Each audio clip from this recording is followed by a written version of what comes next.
So I'll share my experience of what happened. This was going back a few years now. Every so often, and it was about once a year to start with, I would just be crippled with this intense pain, and it would be here, it was here, and I would be doubled over, and the pain was so excruciating that I was just curled up in a ball on the floor, fetus position, couldn't do anything.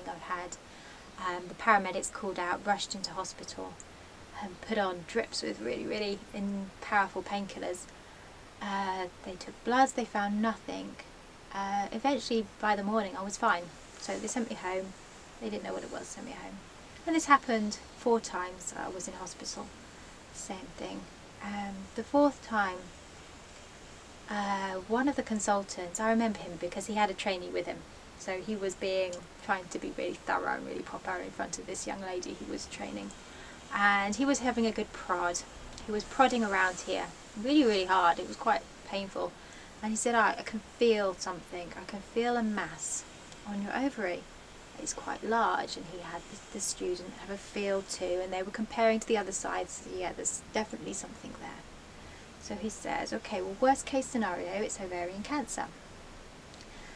We'll get you a CT scan. So my first thought was, no. If there's any chance that there's cancer, I'm not having radiation anywhere near me. So I asked for an ultrasound, and with the NHS being wonderful as it is, they didn't have the machine. It was in a different hospital. So I had to wait a few weeks for the ultrasound.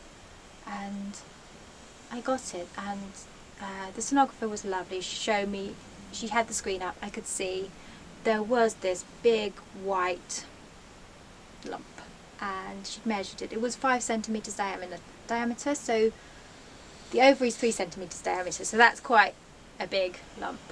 And she said that in her experience what she's looking at is something called a dermoid cyst, so an ovarian teratoma, which is something you're apparently born with. It's congenital. It's a bit like another fetus that's growing inside you.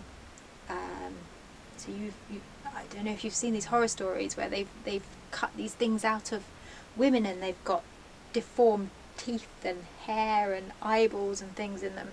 So one of those. But it didn't have too much calcium in it. So there wasn't teeth and things like that growing in it. It was predominantly dense fat. So she said, well, the only thing you can do about that is go and have it cut out. They'll cut it out. And that was it. I was sent away and told that I would get an appointment through to see a consultant. So I thought, right, I'm not getting cut open. I've got a little bit of a fear of blood and a fear of needles, so there's no way they're coming at me with knives. So I went online and see what I could find. So I'm trained in functional nutrition, so I know how to go and look up the science. So I went on PubMed, went through all the medical literature, looked up ovarian teratomas, tried to get any information I could, and all it says is that you have to get them cut out. I looked at forums of other ladies that had had similar things happen, and the horror stories on there of the people that had gone through the surgery. They'd had their ovaries removed, they'd had full hysterectomies because they couldn't get all the thing out because it was stuck to various organs. They were left with scar tissue that was leaving them in chronic pain every day of their lives. I thought, this is not good, I'm not doing this. So I put my thinking cap on and I thought, right, what would I tell me if I was my own client? So my first point of call was, I'm quite familiar with the work of Dr. Nicholas Gonzalez, and he is a master at dealing with cancer. He uses proteolytic enzymes, which they're like digestive enzymes, but instead of digesting the food in your stomach, they go into your systemic circulation and they digest things that shouldn't be there, like tumours and things like that. So I thought, right, definitely I'm going to do proteolytic enzymes. The next thing I was looking at is iodine, and I had read the books by Dr. David Brownstein, and he is a doctor in America, and he looks at primarily thyroid issues, And iodine is a mineral that's very important to prevent cyst growths in the thyroid, but also in the breasts and in the ovaries. So I thought iodine was going to be important. So I had my proteolytic enzymes, I had my iodine, but I didn't know how much to take.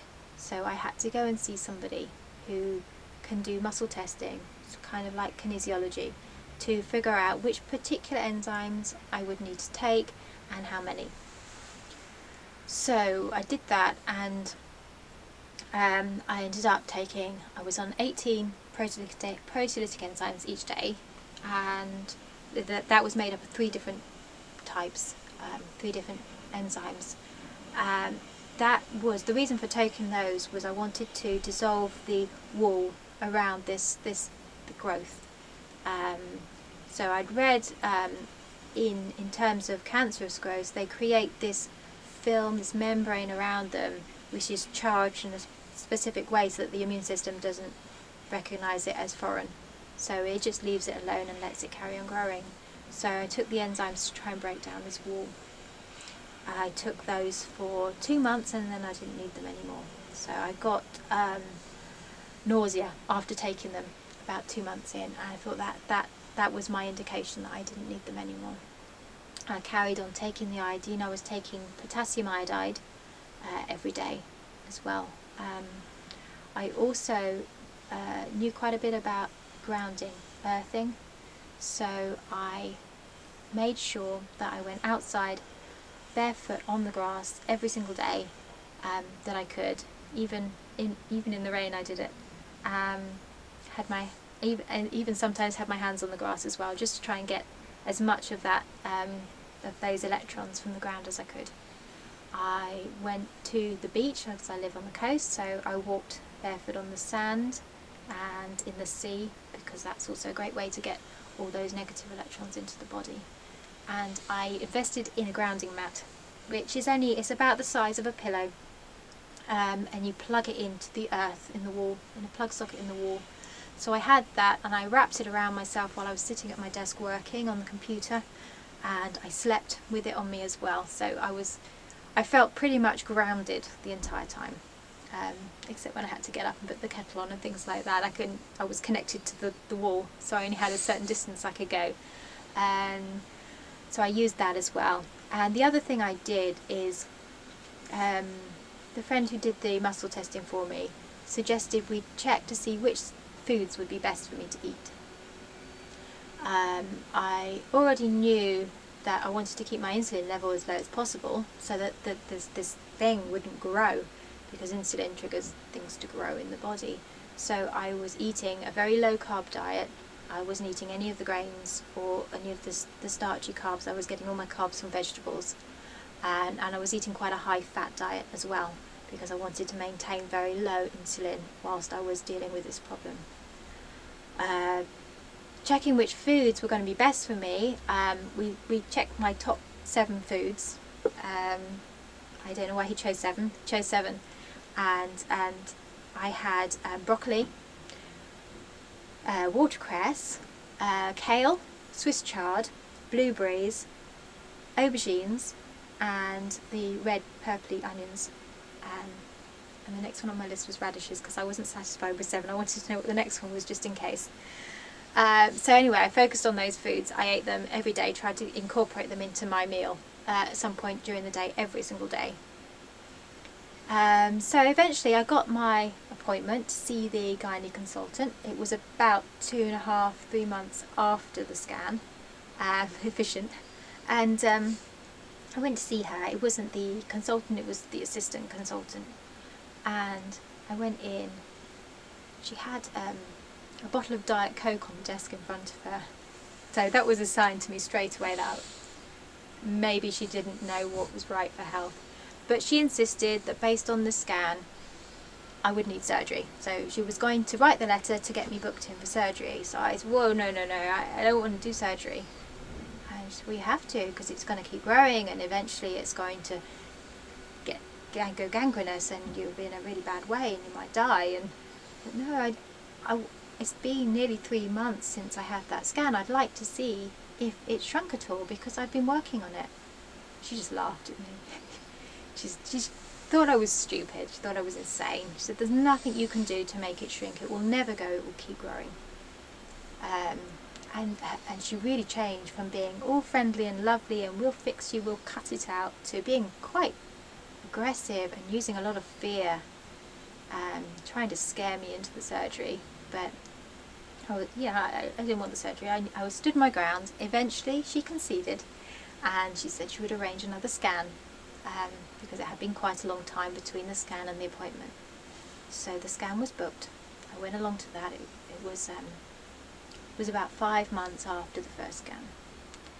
I got there. The sonographer had the original scan up on her screen and she had the instructions to measure how much it had grown since then, to prove to me that I was being a silly little girl and it was just growing, and I was making more problems by delaying surgery.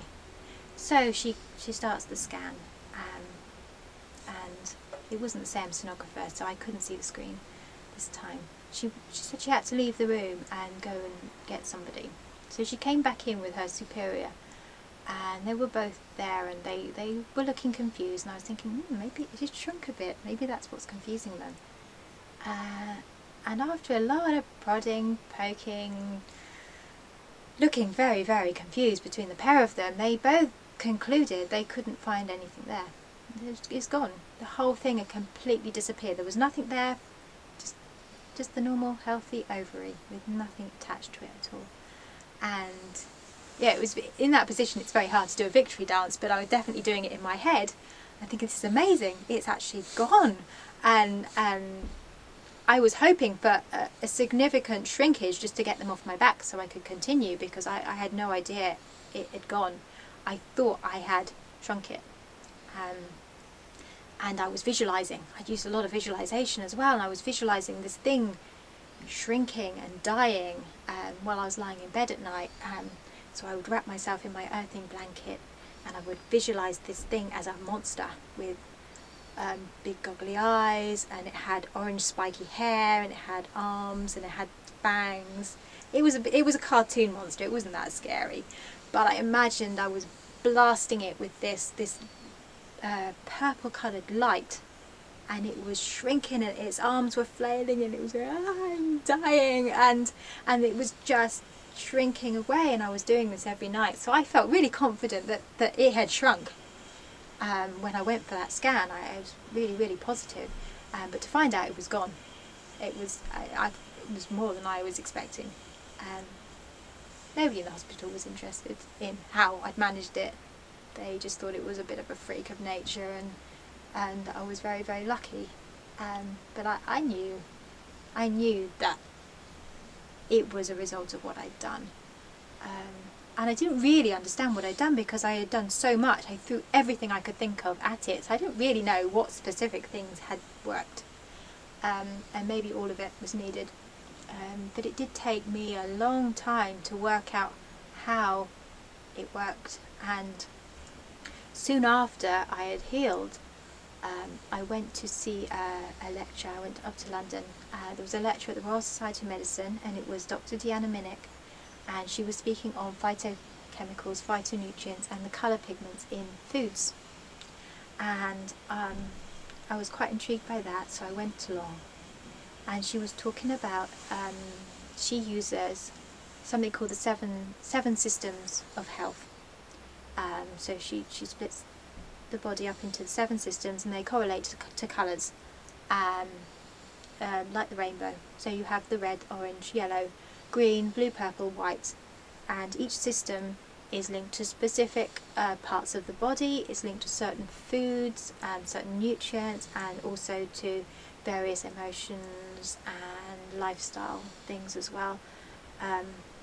And what she was saying made such good sense, and it was only then that I realised that these 7 foods I was eating there were 4 green and there were 3 from the blue-purple category.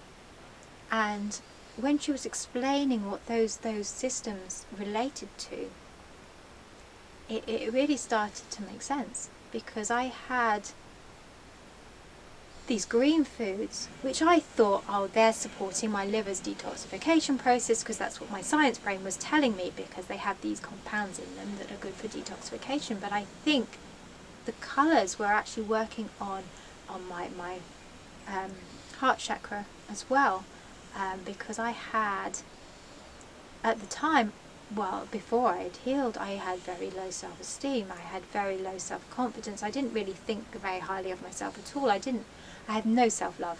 I spent no time on my own appearance. I didn't care about me at all.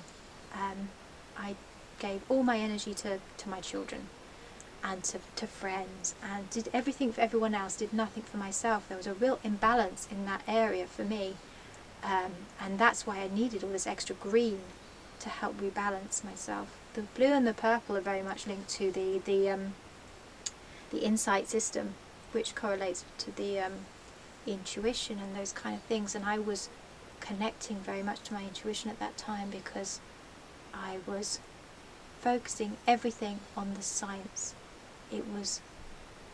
I'd been programmed to think scientifically, to use what I'd learnt, and to think intellectually.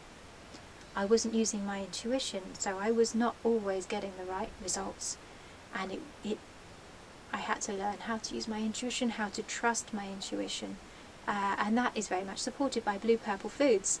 So I saw this correlation between those particular colours and what I was working on. And then looking at where I had the physical symptom, which was on my ovary, that links to the flow system, which is the orange, and that's very much linked to emotions. It's very much linked to one-to-one relationships and relationships with partners. So I was going through quite a difficult relationship at the time. I was in a very unhappy marriage. We weren't getting along. We were constantly rowing and shouting, and I knew it was something I needed to get away from. So that was part of my healing process as well. I've just come to the end of a divorce now. I've healed that. I've healed those relationships, and it very much linked to what I had going on. I think what I had was a physical manifestation of what was going on at all other levels of myself. I think I wasn't in tune with my own intuition. I had no sense of self-love, and I was in a toxic relationship. So those three things needed to be balanced for me, and those were the three systems that had come up in this process. And another thing that I realised not that long ago, because I now teach this process myself. I've trained with Deanna as one of her practitioners, so I've now used this as an add-on to my nutrition that I do. And those three systems, the emotional system, the heart system, and the intuition system, they're the feminine aspects of what we have. That's when you go very much inside yourself. So you've got your emotions, you've got that heart wisdom, that intuition in the heart, and then you've got your intuition and your imagination. And then what I had also was on my left ovary, and the left side is the feminine side of the body, the right side is the masculine. So I started to see all these connections, and thinking, right now I think I can understand how what I did worked for me, and how this can work for other people. So looking at other people in terms of where their imbalances are, look at where their physical manifestations are in their body, look at the diet they're eating, look at their emotional health, look at their mental health, look at all their levels of balance, and see where they're out of balance and where those connections are, and then work on rebalancing those connections. And then you can apply that process to other people. So it's not just a freak event that happened to me, it's something that I have learned so much from, and I think I'm in a place now where I can apply it to other situations and other people, which is really exciting.